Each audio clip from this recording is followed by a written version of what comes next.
Semana passada nós encerramos, o tempo que nós tivemos sobre aprender um pouco a história da igreja. Não sei para vocês como foi, mas eu ouvi de algumas pessoas que ajudou-os a entender, aprender e serem encorajados na fé a partir do que o Senhor fez na história, a partir de como a igreja respondeu e a igreja vivenciou ao longo desse tempo. E nós, como a continuidade desse povo escolhido de Deus, temos que preservar e viver de forma adequada e contínua, de certa maneira como os nossos irmãos viveram na fé. Hoje eu vou pregar um texto muito conhecido, você pode abrir aí no seu lugar, Mateus 28, capítulo 16 ao 20, o texto que é conhecido como a Grande Comissão. Ao longo do ano, nós estávamos nos preparando para falar sobre discipulado, seja nos grupos pequenos, seja na EBD, e também vamos usar 3 momentos no culto para isso. Hoje eu vou pregar especificamente nesse texto em Mateus, semana que vem o Diegão vai pregar em Marcos, capítulo 8, e a gente vai ter 3 semanas e vamos ter a EBD paralela a isso, para nos aprofundarmos um pouco mais nesse tema de discipulado. E em março do ano passado, eu tive conversa com diversos pastores, e obviamente tenho conversa com pastores ainda, amigos, mas eu lembro especificamente que sentei com um pastor com um tempo maior de ministério, e fiz perguntas, queria saber como era a igreja, ministério dele, e uma delas, obviamente, a gente vivia uma transição de ministério, cheio de coisas para ensinarmos e orientarmos a igreja. E eu lembro muito do conselho dele, a mim, onde ele deixou claro a não necessidade de pressa, mas, acima de tudo, a necessidade de ensino. Ou seja, cada coisa que desejamos ver a igreja vivenciando, praticando, não precisamos ter pressa, não precisamos exigir das pessoas, mas a incumbência pastoral do seu ofício é ensino. A igreja precisa ser ensinada através das Escrituras Sagradas para que o povo de Deus possa responder às Escrituras e praticar isso. E dentro disso nós vamos falar um pouco sobre discipulado. Nas EBDs, nós já estamos falando, talvez se você não teve a oportunidade de estar, eu não sei se hoje foi gravado, talvez foi, o de semana passada eu vou gravar ela novamente, a gente vai disponibilizar as pessoas, mas meu anseio como pastor e nosso anseio junto do presbitério é falarmos sobre discipulado. No entanto, quando a gente conversa sobre discipulado cristão, na grande maioria das vezes, o que é comum à nossa mente e que vem aos nossos ouvidos e ao nosso pensamento é estrutura. É como discipular, é como é a estrutura da igreja, é como vamos fazermos tais coisas. Mas antes de falarmos sobre estrutura, nós estamos falando sobre o que é ser um discípulo de Jesus. Como acontece a imitação de Cristo. Qual o custo do discipulado? E hoje falaremos mais especificamente sobre esse chamado de Jesus a todos para exercer o discipulado. Porque a palavra discípulo no Novo Testamento, ela é muito mais comum do que qualquer outra palavra, talvez, que nós atribuímos a nós hoje, como crentes, evangélicos ou alguma outra coisa. Como aqueles homens se autoconheciam, se denominavam, falavam-se deles uns para os outros, como discípulos. E talvez nós precisamos resgatar um pouco isso, porque existem características do que é ser discípulo, que por vezes nós achamos que não é para nós, ou é para algum, ou é para outro, ou é para os pastores, ou é para professores, mas o caráter de ser discípulo de Cristo é para todos que confessam Jesus como Senhor e Salvador. Não é para alguns exclusivos na fé cristã, mas é para todos que foram alcançados pela graça de Deus e foram inseridos neste caminho, nesta peregrinação daqui à eternidade. Somos conhecidos, ou deveríamos ser conhecidos, como discípulos de Jesus, pois seguimos um mestre e estamos a caminho. Ele é o nosso modelo somos chamados a imitá-lo e a aprender com ele, através da sua vida, do seu ministério e daquilo que foi ensinado, e ajudar outras pessoas no mesmo caminho. Esse é um processo de discipulado. Hoje não vamos falar da estrutura, não vamos falar, de como fazemos isso, mas de por que fazemos e qual o chamado de Jesus para nós, para essa atribuição de segui-lo. Vamos ler juntos? Mateus capítulo 28, verso 16. O texto bíblico diz assim para nós: Os 11 discípulos foram para a Galileia, para o monte que Jesus lhes indicara. Quando o viram, o adoraram, mas alguns duvidaram. Então, Jesus aproximou-se deles e disse: Foi-me dada toda a autoridade nos céus e na terra. Portanto, vão e façam discípulos de todas as nações, batizando-os em nome do Pai e do Filho e do Espírito Santo, ensinando-os a obedecer a tudo o que eu lhes ordenei. E eu estarei sempre com vocês até o fim dos tempos. Vamos orar mais uma vez? Feche teus olhos no seu lugar. Santo Deus, louvado seja o teu grande e precioso nome, pelo privilégio que o Senhor nos dá de sermos teu povo, de participarmos, Senhor, da tua igreja, de sermos instruídos na fé, mas acima de tudo, de sermos amados pelo Senhor, e sermos enxertados na tua família. Nosso desejo é conhecê-lo, é segui-lo, é admirá-lo, é olhar para o Senhor com um santo desígnio de ser e fazer aquilo que o Senhor nos ordena. Temos a consciência e a convicção de que não há nessa terra nenhum outro homem que deva ser seguido como o Senhor. Que não há nenhum outro mestre que possa nos instruir como o Senhor. E que, acima de tudo, não há nenhum outro Deus que nos criou, a qual nós devemos honrá-lo mais do que a Ti. Enche, Senhor, nosso coração essa manhã de reverência, de temor, mas também de convicção da importância e da gratidão que temos em poder caminhar ao seu lado e amá-lo. Esse é o nosso desejo e a nossa oração no nome santo de Jesus. Amém e amém. Mateus começa narrando essa parte que os discípulos, os 11, aqui Judas obviamente já havia tirado a sua vida, foram para a Galileia, para o monte que Jesus lhes indicara. Aqui nós já percebemos que há uma continuidade do ministério deles como discípulos. Aqueles homens foram escolhidos soberanamente por Jesus, ao ponto do próprio Jesus falar a eles: não foram vós que me escolheram, mas eu vos escolhi. Jesus foi ao encontro de cada um, especificamente, intencionalmente e voluntariamente. Jesus os chamou.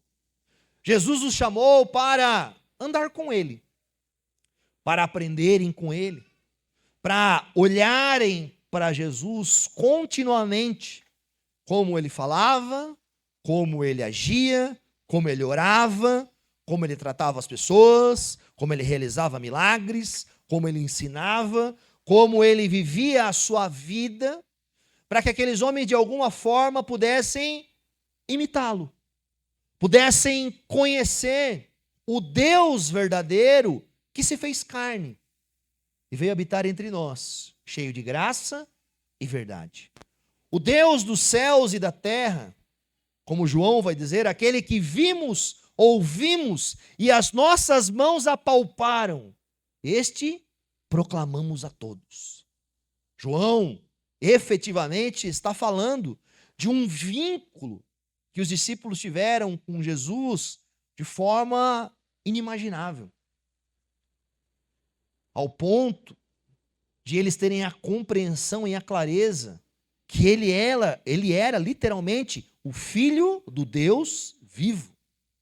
O princípio, o fim, o alfa, o ômega, o primogênito, o Senhor dos céus e da terra. Aquele que criou todas as coisas. Gosto muito de como o próprio João também começa o seu evangelho. Aquele que estava com Deus e era Deus. Aquele que criou todas as coisas. Você imagina esta compreensão dos discípulos? Né? Nós não estamos falando aqui, obviamente, de um mero homem. E não que Jesus não fosse homem. A natureza humana de Cristo era perfeita. A sua dupla natureza, a natureza divina e humana, não se misturaram em uma só natureza. Uma não absorveu a outra. Ele era plenamente divino, com todas as suas características, com todos os seus atributos. Ah, pastor, mas Jesus naquele momento não foi onipresente ou não estava em todos os lugares. A Bíblia fala que ele se esvaziou. O ato de se esvaziar não é de ele não ter por ordem de alguém ou algo disso, é algo de voluntariamente. Aliás, quando a gente prega sobre o texto, né, que embora Cristo, sendo Deus, não se considerou ser igual a Deus, mas esvaziou-se, veio a ser servo, às vezes a gente quer aplicar esse ato de esvaziamento a nós, com amor. Nós não somos deuses. Ninguém de nós tem essa capacidade de se esvaziar disso. Amém? Esse autoesvaziamento é do Senhor. Nós somos chamados para sermos servos e humildes como Ele. Essa característica de esvaziamento é divina. Nós somos vazios por natureza. Nós somos chamados a imitá-lo na sua essência, a ponto como ele se apresentou humanamente diante disso.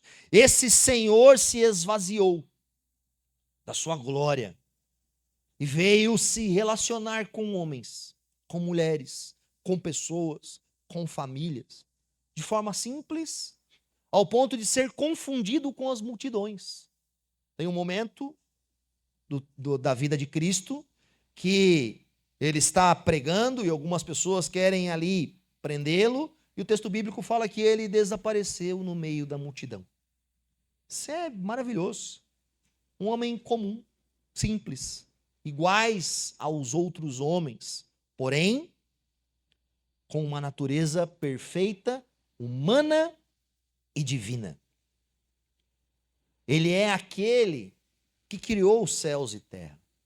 Ele é aquele que ordenou que os planetas estivessem nos seus lugares. Ele é aquele que colocou os mares, as estrelas, as galáxias, os animais, as plantas, toda a criação em um devido lugar, com perfeição, com clareza, com poder, com majestade. Ele estava com Deus no princípio e era Deus. Esse veio habitar entre nós. Esse escolheu algumas pessoas, chamou-as para si, para estarem com ele, para o verem, para o tocarem, para perceberem acerca da sua existência, acerca de como deve um homem viver. A gente traz, na nossa cultura moderna, um entendimento de antropologia, de conhecimento do ser humano, muito derivado de uma cultura pagã. Quando você estuda sociologia ou antropologia na faculdade, na maioria das vezes, o método de estudo é sempre um método de estudo a partir da queda. A partir do problema, do erro, das disfunções sociais, dos problemas sociais da humanidade. E, obviamente, que há uma área de estudo para que a gente possa entender essa realidade. Mas nós devemos compreender que o homem foi criado à imagem e semelhança de Deus, perfeito, o primeiro Adão, que caiu e desconfigurou e desmanchou essa realidade. Jesus, como a Bíblia nos fala, é o segundo Adão. Ele vem sem pecado. A Bíblia fala que ele não conheceu o pecado. É muito diferente de nós. A natureza humana de Cristo em uma essência, tem uma diferença na nossa natureza humana. Ele não conheceu pecado. Ele não conheceu o pecado. É diferente de nós, que temos o pecado em nossa natureza. Nós não só somos tentados por atos exteriores. Quando alguém fala algo para nós, quando alguém insinua algo para nós, quando alguém cria um desejo em nós. Mas nós somos tentados de dentro para fora. Porque nós conhecemos o pecado. Jesus não conheceu o pecado. E esse deve ser um ponto importante para nós. A tentação que Jesus sofreu nunca foi uma tentação do seu próprio coração maldoso, de ele olhar e cobiçar, de ele olhar e desejar. Não. Jesus não conheceu pecado. Amém? Esse homem que não conheceu o pecado, que não experimentou o pecado nessa existência humana como nós, viveu junto com homens e mulheres que conheciam muito bem o pecado, que viviam em pecado, que como nós, e eu acredito que nós precisamos ser sinceros e claros, a nossa vida, em grande parte, é conduzida por pensamentos que não honram ao Senhor, que não colocam o Senhor em primeiro lugar, que não amam Ele acima de todas as coisas, ou isso acontece só comigo?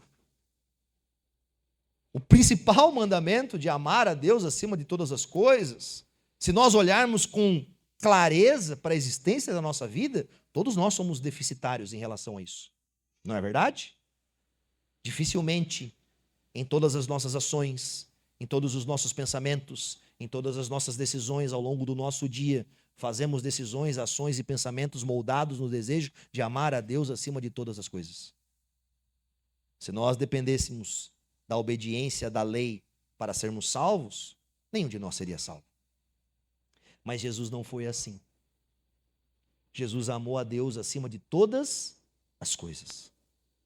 Se você pensa que um dia ou outro você pôde obedecer a Jesus de algumas formas ou a Deus, nós devemos lembrar que Jesus amou a Deus acima de todas as coisas continuamente.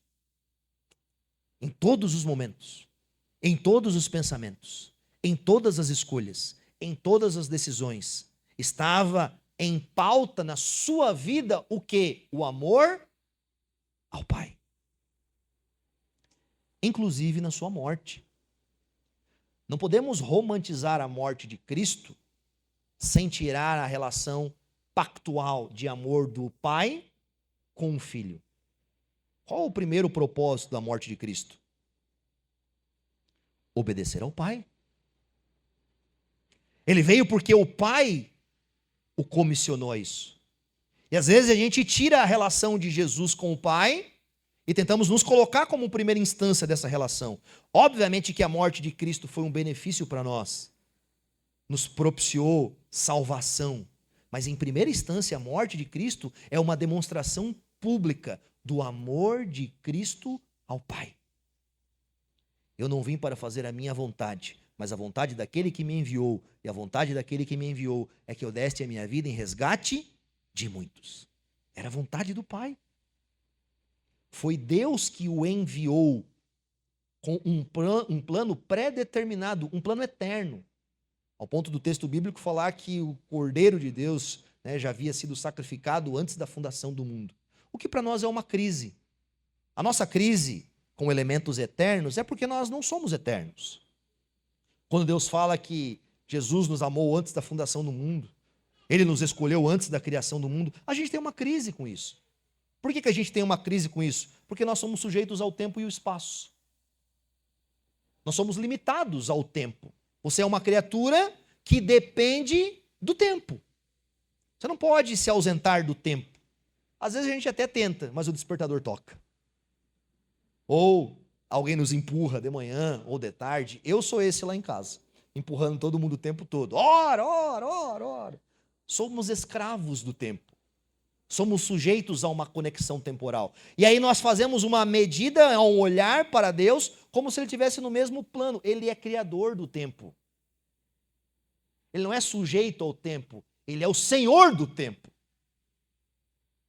Ele não está olhando o tempo como nós. Tipo, Vai chover, vai passar o carro, hoje vai ter jogo, não sei se, acho que o Galo ganhou ontem, né? Não sei se o Cruzeiro joga hoje. Vai acontecer isso ou aquilo. A nossa métrica de pensamento é cronológica. Deus não é assim. Por isso que algumas vezes os discípulos ficavam até meio... Oh, Jesus foi orar agora, Jesus está aí, já foi para tal lugar, não comeu, não isso, não aquilo. Eles, por vezes, não conseguiam compreender que mesmo que Jesus tinha uma natureza humana e vivenciou ela plenamente, ele também prefigurava a sua natureza eterna na sua existência. E nós, cristãos, também por vezes devemos ter uma consciência sobre isso. Esse Jesus, eterno e humano, perfeito, ser humano, com todas as particularidades de um ser humano, com uma vontade humana e também com uma vontade divina, que não se confrontavam, que uma não sobrepunha a outra, mas que viviam em perfeita harmonia. Uma crise para nós. Nós, com uma vontade só, temos problema? Não é verdade?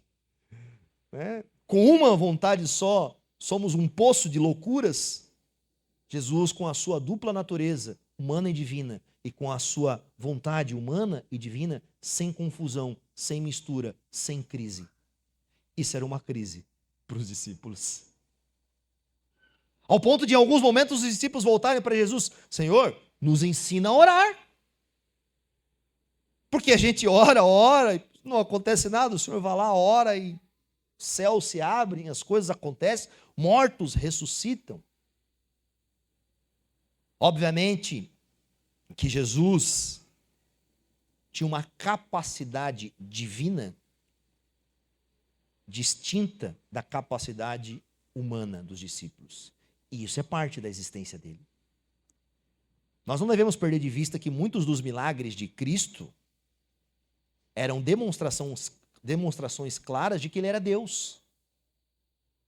Lembra quando Jesus anda sobre as águas? Lembra quando Jesus acalma a tempestade? E os discípulos se olham diante disso e falam: quem é este? Que até o mar e o vento lhe obedecem. Alguns dos milagres de Cristo eram para que aqueles discípulos que estavam ao seu redor compreendessem que mais do que um homem, ele era Deus. Ele era o Deus eterno. Essa é a condenação de Jesus diante dos fariseus, diante dos mestres da lei.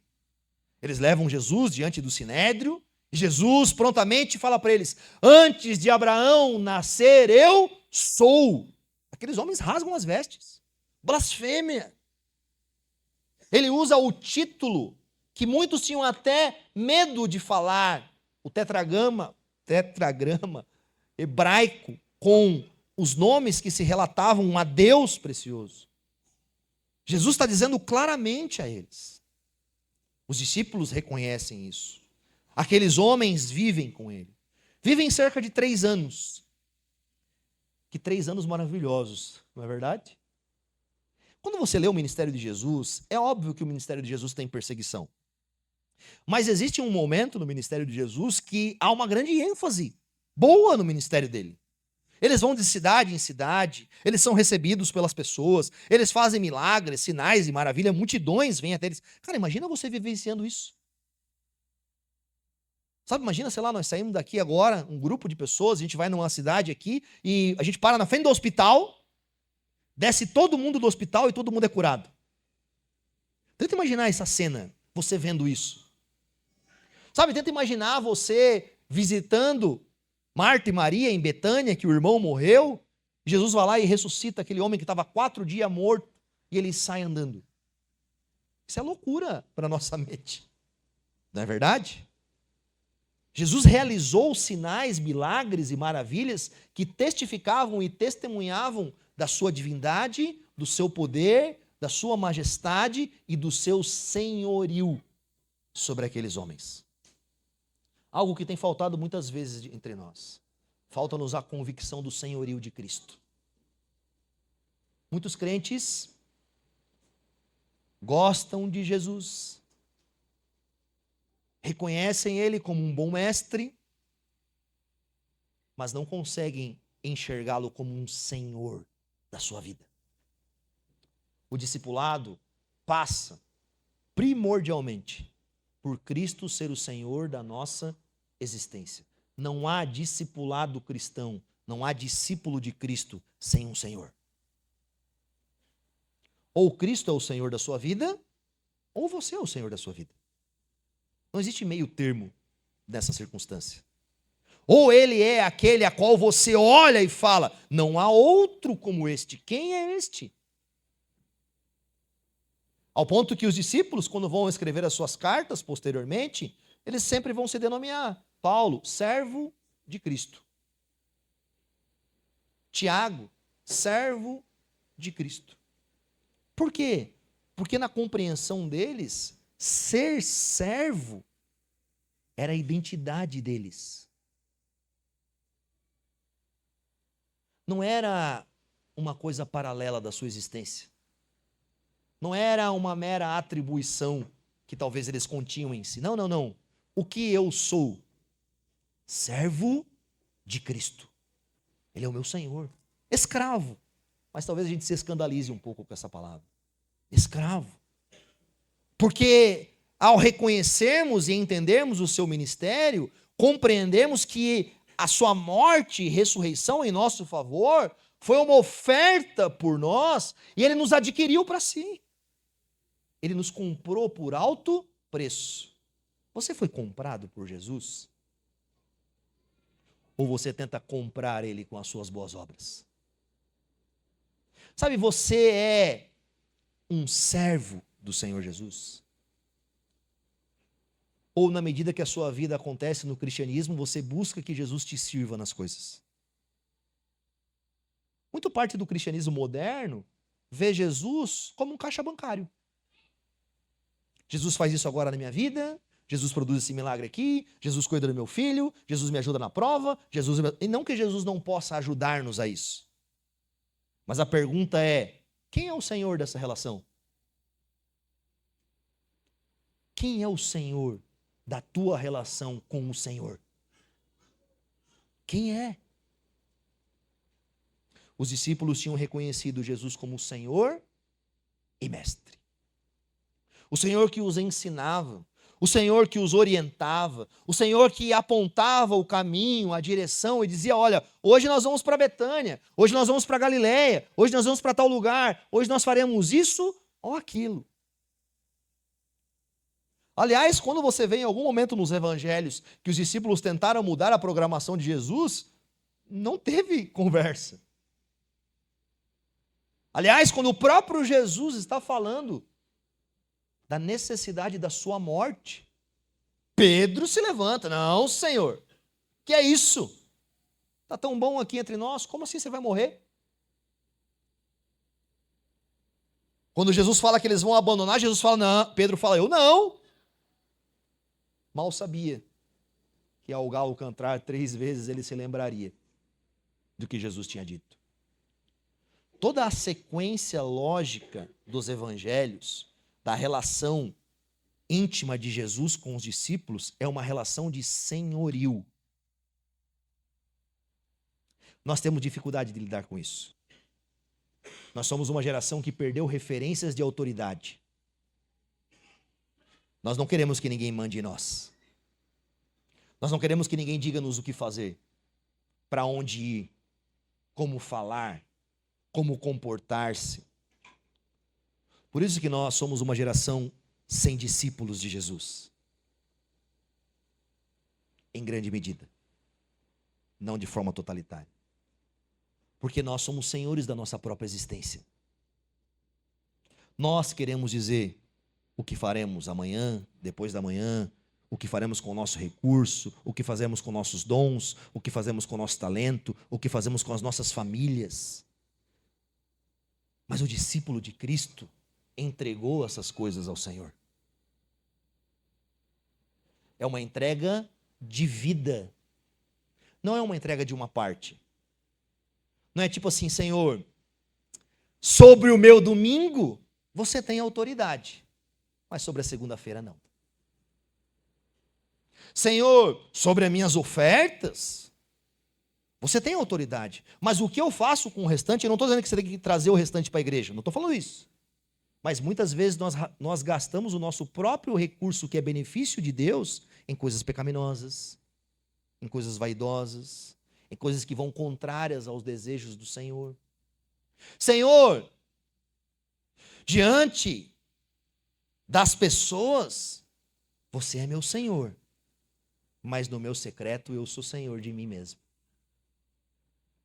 Você percebe como é incoerente a nossa vida de discipulado para com Jesus? Isso é um grande problema. Por quê? Porque Ele não nos chamou para ser incoerentes. Ele nos chamou para sermos seus discípulos. Um discípulo é aquele que vê o que Jesus faz, que entende o que Ele fala e que reproduz isso na sua vida. Ele vive como o Senhor deseja e ele faz o que o Senhor ordena. Diagnóstico para nós. Será que nós vivemos como o Senhor deseja e fazemos o que o Senhor ordena? Essa é a característica de um discípulo. Vive e faz. Reproduz em seu caráter, em sua vida, em sua realidade, a semelhança do seu Senhor. Porque Ele o ama. Ele o ama. E Ele entendeu que não há outro como Cristo. Quem é este? Por vezes, grande parte da nossa dificuldade é não sabemos quem Jesus é. Não sabemos. Não sabemos qual é o seu caráter, qual é a sua autoridade, qual é o seu poder, qual é a sua relação conosco. Mas esse não era a característica desses discípulos aqui. Talvez, nesse momento. Eles sabiam quem Jesus era. Eles foram para onde Jesus ordenou, para onde Jesus os indicara. É para lá que nós temos que ir? Então é para lá que eu vou. Jesus nos comissionou a irmos até a Galileia, esse lugar indicado, então vamos para lá. Eles conheciam Jesus, porque quando o viram, o adoraram. Mas Mateus é emblemático em dizer que alguns duvidaram. Não nos traz tanto entendimento sobre o que duvidaram, mas vamos pensar em uma coisa.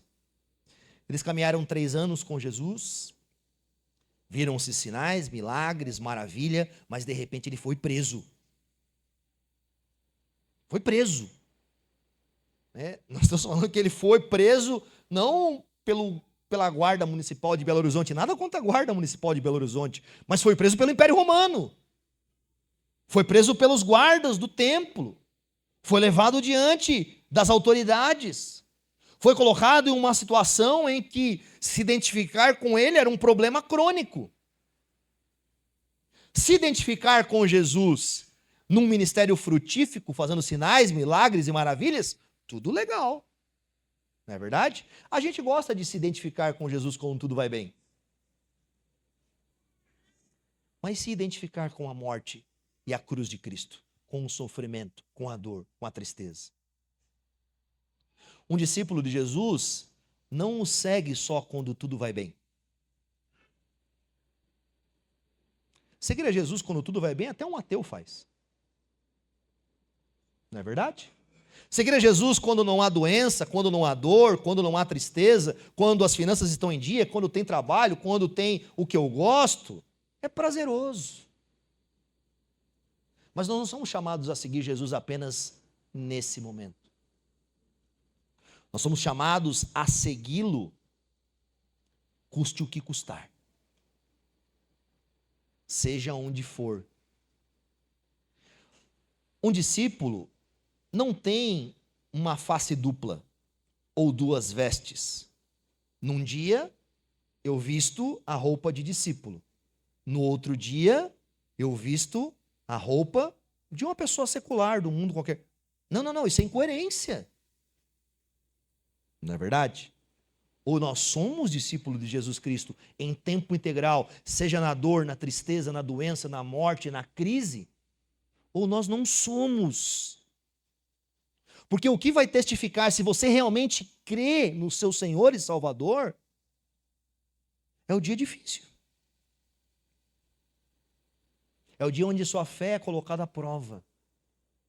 É um dia onde você é colocado diante de circunstâncias que você deve escolher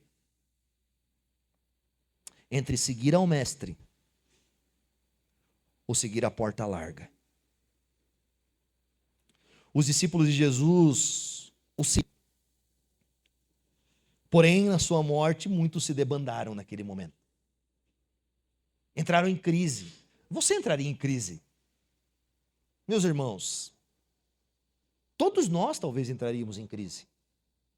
Todos nós talvez diante daquelas circunstâncias falar, olha, eu vou voltar para a minha terra. Eu vou para o interior. Eu vou alugar uma chácara, vou fazer tal coisa, eu vou voltar a pescar, como Pedro. Não é verdade? Vou voltar para o mar. Vou para lá. Mas esse Jesus ressuscita. Esse Jesus começa a aparecer àqueles homens. Esse Jesus, então, cria uma relação com eles após a sua morte. E por isso que, ao verem Jesus, há uma certa dúvida ainda em alguns deles, mas eles já estão adorando, já estão entendendo. Falam, opa, aconteceu algo. E aí nós temos o verso 18, que é a frase emblemática de Jesus. Aqui eu comecei o sermão, beleza? Era para começar bem antes, mas eu comecei agora. Jesus então aproximou-se deles e disse, foi-me dada toda a autoridade nos céus e na terra. Deixa eu repetir. Foi-me dada toda a autoridade nos céus e na terra. Vamos lá, você é um discípulo de Cristo. Você está acompanhando Ele. Você viu os milagres, você viu os sinais, você viu Ele ser morto e crucificado, e agora você está vendo Ele ressurreto diante da sua face. Será que você reconheceria a autoridade de Jesus diante dessa circunstância? Foi dada autoridade nos céus e na terra. Ele venceu a morte. A autoridade de Jesus não é uma autoridade circunstancial. Não é uma autoridade relativa àquele momento. É uma autoridade sobre o plano do governo eterno. Sobre todas as coisas. Sobre tudo e todos. Jesus está apresentando-se para eles como alguém que não está perdido, ou subjetivo, ou pensando no que vai acontecer. Não, não, não. Ele está claramente apresentando-se como alguém que tem autoridade. E a autoridade de Jesus, demonstrada ali, é a base da missão do que eles vão fazer depois. É a convicção sobre o que nós, como discípulos, somos e devemos fazer. Essa não é uma autoridade relativa apenas às coisas dessa terra. É uma autoridade nos céus, é uma autoridade sobre os seres espirituais, é uma autoridade sobre as trevas, é uma autoridade sobre a morte. É uma forma de ser que ultrapassa e que domina qualquer existência. Essa é a compreensão dos discípulos. E essa deve ser a nossa compreensão. Jesus é autoridade. Jesus é autoridade sobre a nossa vida. Obviamente que Ele nos ama, que Ele é gracioso, misericordioso, mas graça sem a autoridade de Cristo é uma graça barata. Mas misericórdia sem o senhorio e o governo de Cristo, que misericórdia que é? A relação pactual de intimidade entre um discípulo e o seu mestre é a autoridade que ele tem. Nós não seguimos Jesus só porque ele é um bom mestre, e não que ele não seja um bom mestre. Nós não seguimos a Jesus só porque ele se importa com os pobres, com os órfãos, e ele se importa. Nós não seguimos a Jesus só porque ele realiza algum outro milagre por aqui ou por ali. Nós seguimos a Jesus porque Ele é o Senhor dos céus e da terra. E não há nenhum outro que está no lugar dele. Nós seguimos a Jesus e o amamos e contemplamos a sua face na medida em que o admiramos, é porque Ele é o Deus eterno. porque é aquele que está assentado à destra de Deus, no alto e sublime trono. É aquele que venceu a morte. É aquele que transformou o coração daquelas pessoas. É aquele que nos dá esperança para a vida eterna. Mas é aquele que continua sendo Senhor. Senhor. Os discípulos, e eu quis narrar um pouco deste contexto da vivência deles com Jesus antes da sua morte e da sua ressurreição, para trazer para nós, ou sobre nós, a percepção que eles entendiam qual era a autoridade de Jesus. Eles não estavam lá duvidando da autoridade de Jesus. Eles não estavam lá se perguntando assim: será que é bom? Será que é isso mesmo? Será que eu devo colocar a minha vida na mão desse Senhor? Será que eu devo viver em dúvida, em incerteza, em insegurança, se Jesus tem essa autoridade ou não? Me perdoe perguntar, mas será que você é alguém que vive com essa dúvida? Sabe, será que você é alguém que vive na incerteza contínua da autoridade de Jesus? Será que nós somos os que duvidaram? Sabe, que olhamos para a nossa vida, que olhamos para a nossa existência, que olhamos para o nosso dia a dia e dizemos: não, Jesus não é tanta autoridade assim na nossa vida. Deixa eu falar uma coisa para nós muito clara. Jesus é autoridade até sobre os ímpios. Todo joelho se dobrará diante do Senhor Jesus. Mesmo aqui, ó, com todo respeito, talvez você é um descrente ou está aqui a passeio. Se você não crê em Jesus, um dia você vai se dobrar diante dele e você vai reconhecer a autoridade dele. Mas naquele dia será tarde demais.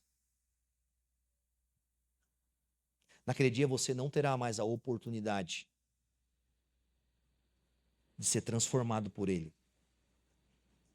Você o reconhecerá como o justo juiz. Você será condenado. Você irá para o inferno, compreendendo que é o lugar que você deve estar, porque você não reconheceu ele como autoridade. Você não verá ele como injusto. Todo joelho se dobrará e toda língua confessará que Jesus era o Senhor, para a glória de Deus Pai. Mesmo os ímpios. Isso é pesado. Mesmo os demônios, que quando reconheciam Jesus, ó Deus, filho de Davi, eles sabem quem Jesus é. Eles sabem da autoridade de Jesus. Eles não têm crise nenhuma com a autoridade de Jesus. Jesus manda eles para os porcos, eles vão para os porcos. Jesus manda eles embora, eles vão embora. Jesus expulsa eles, eles vão lá.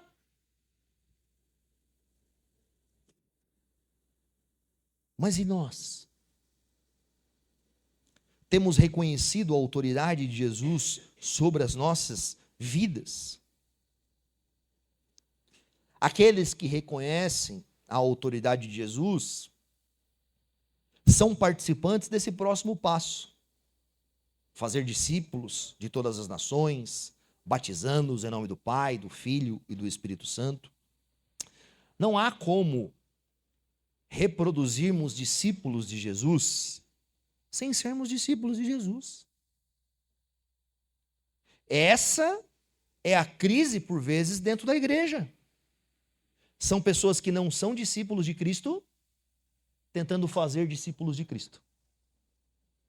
São pessoas que não reconhecem a autoridade de Cristo suprema sobre todas as coisas, tentando conduzir outras pessoas. É um cego guiando outro cego a viverem uma vida cristã sem a autoridade suprema de Cristo. E aí a gente precisa criar subterfúgios. A gente precisa criar estruturas, a gente precisa criar uma série de ministérios, a gente precisa criar um monte de coisas para as pessoas se sentirem participantes de alguma coisa. É a sede por uma coisa que nós nem sabemos o que é. Nada contra ministérios, nada contra estruturas, nada contra meios para isso, nada contra isso. Mas a estrutura não pode sobrepor o nosso discipulado para com Jesus. não pode ser o único, exclusivo meio para que de alguma forma a gente aparente seguir a Jesus. É interessante porque quando nos é tirada as estruturas e os meios, muitos vivem em crise. Porque criaram uma autodependência da estrutura. Nós seguimos a Jesus porque Ele é o Senhor e a autoridade sobre as nossas vidas. As estruturas são boas para espelharmos isso, mas não para se colocar em lugar disso. Amém?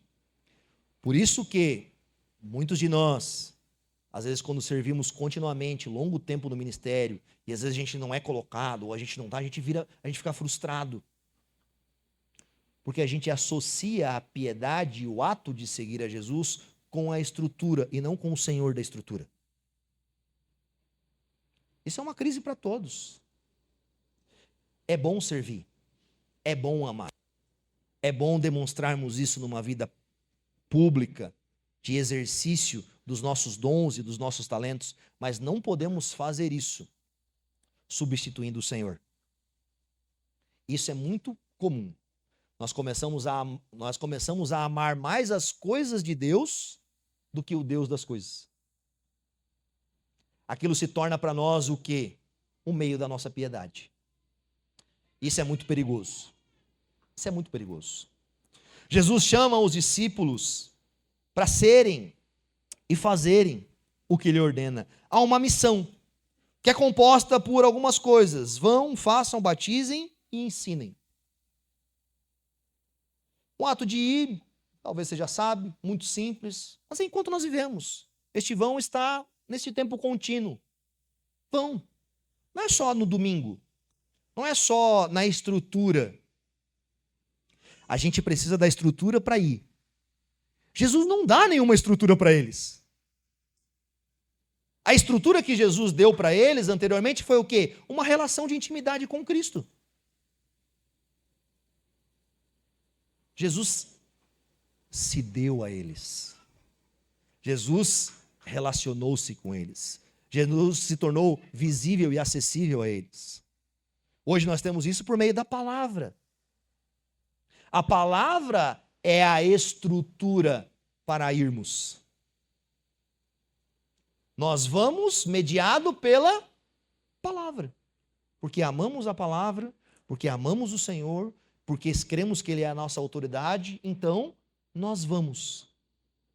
Nós vivemos a nossa vida na esperança de fazer o nosso Senhor conhecido.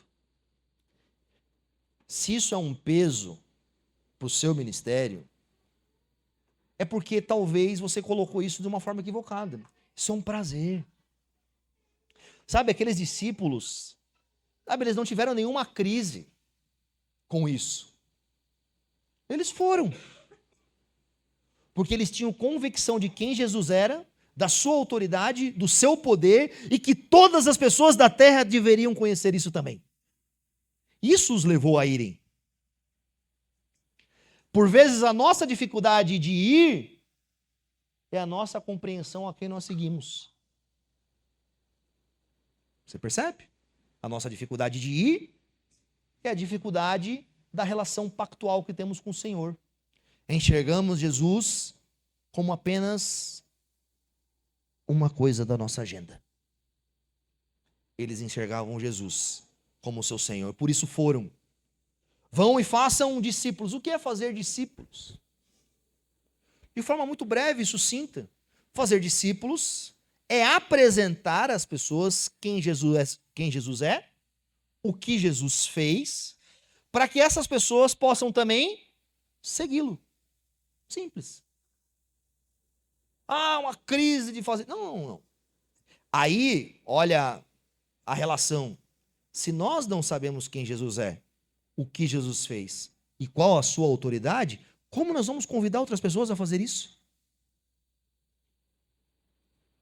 Fazer discípulos é simplesmente testificar daquilo que vimos e ouvimos, daquilo que apalpamos, daquilo que nós aprendemos, daquilo que foi transformado o nosso coração e da autoridade que está sobre nós. Aí isso se torna muito mais simples. são chamados também a batizarem as pessoas. O batismo é claramente essa identificação visível. É este momento em que aquelas pessoas que ouviram sobre Jesus e que agora querem ser seguidores de Jesus, eles se identificam publicamente por meio do batismo. Eles expressam a sua fé, se identificando com Cristo nas águas do batismo. A simbologia do batismo por imersão nos traz uma coerência sobre isso. Assim como Cristo desceu aos mortos, nós somos enxertados na água, identificando com a morte de Cristo, e ressurgimos, como Cristo um dia nos ressuscitará dos mortos. Eu não tenho problema em ter que batizar uma pessoa, talvez por aspersão, num hospital, em algo do tipo, mas o batismo traz essa simbologia bela. Nós substituímos, presta atenção nisso, nós substituímos a identificação de Cristo no batismo pelos apelos emotivos nos cultos. A gente cria uma estrutura, a gente cria uma estrutura para representar aquilo que a gente não consegue muitas vezes mais viver. Aí, nada contra chamar as pessoas ao arrependimento, isso, nada contra. A pregação do evangelho por si só é um chamado das pessoas à fé, ao arrependimento, e devemos fazer isso continuamente. Mas reproduzir uma estrutura para simbolizar algo que a Bíblia já demonstrou como é simbolizado, por vezes é um problema. Porque criamos na mente de algumas pessoas de que o fato delas terem apenas vindo à frente, realizado um tipo de oração e feito isso, é o que tornou nelas uns discípulos. E tem pessoa que vem todo o culto na frente. Sai de uma igreja, vai para outra, vai para frente de novo. Esses dias eu estava em um lugar dando aula, eu fui abordado por uma pessoa, tinha um irmão comigo, e a pessoa chegou lá e falou assim, eu quero uma oração do Senhor para que... Óbvio que eu posso orar, e óbvio que eu creio que Deus pode transformá-lo diante de... Mas ele colocou sobre a minha oração, sobre um poder que não estava em mim, o fato dele seguir Jesus. E eu tive que falar para ele, falei, meu irmão, se você não tiver fé genuína em Jesus, crer e confiar nele, a minha oração não valeu de nada para você. Sabe? Se a sua fé não for pessoal, íntima, sobre a autoridade de quem Cristo é, sobre a sua vida, semana que vem você está aqui pedindo oração de novo. Na outra semana de novo, na outra semana de novo, e na outra semana de novo. Fazer discípulos é deixar claro às pessoas quem Cristo é, o que Cristo fez, e então essas pessoas que reconhecem são levadas publicamente para se identificarem com Cristo por meio do batismo. Cuidemos para não substituirmos estruturas que já estão bem delimitadas na Escritura. E por fim, ensinar as pessoas. E aqui eu não quero falar sobre essa parte do ensino para que temos para os outros, mas quero só trazer essa compreensão. A vida cristã é uma vida de contínua aprendizagem de quem Deus é. Nós vamos passar a vida eterna para conhecer a Deus. É incoerente um discípulo que parou de aprender. É incoerente um seguidor de Jesus Cristo que se acostumou e acha que sabe todas as coisas. Na real e na verdade, isso é um tiro no pé. Nós somos como mendigos atrás de pão todos os dias, dizendo, Senhor, dá-me mais. Senhor, eu quero mais de Ti. Senhor, abre os meus olhos para que eu possa vê-lo. Abre meu entendimento para que eu possa compreender. Abre, Senhor, o meu raciocínio para que eu possa me aprofundar na Sua palavra, nos Seus desígnios. É incoerente seguidores de Jesus que se acostumaram com as coisas apenas dessa terra. Jesus tem para nós um banquete eterno, que não tem fim. Jesus tem para nós, através da Escritura Sagrada, tantas coisas. Sabe, eu não sei como é para você, mas eu vivo em crise todo dia. Boa crise. Minha esposa sabe. É todos os dias. Sabe, é uma luta com o texto, é uma luta com isso, é se aprofundar, até 1h da manhã, 2h da manhã, todos os dias, acorda cedo, vai discipula 10. É uma luta constante, que às vezes me leva à exaustão. Mas cada vez que eu percebo uma preciosidade maior de Jesus, contida na sua palavra, no seu caráter, na sua essência, é como se todo aquele cansaço fosse dissipado pela glória da face de Cristo, de contemplá-lo um pouco mais, de saber que Ele é grandioso, sem fim, e que eu vou passar a vida eterna e talvez não vou compreender tudo. Mas enquanto eu estiver nessa vida, eu vou fazer o possível para compreender o que eu posso. Eu vou me rasgar nisso. Porque Jesus promete para nós que estará conosco, e essa promessa é uma demonstração clara de que o ministério de fazer discípulos é um milagre. Fazer igreja é um milagre. Sabe, eu tenho isso muito tranquilo na minha mente. É um milagre.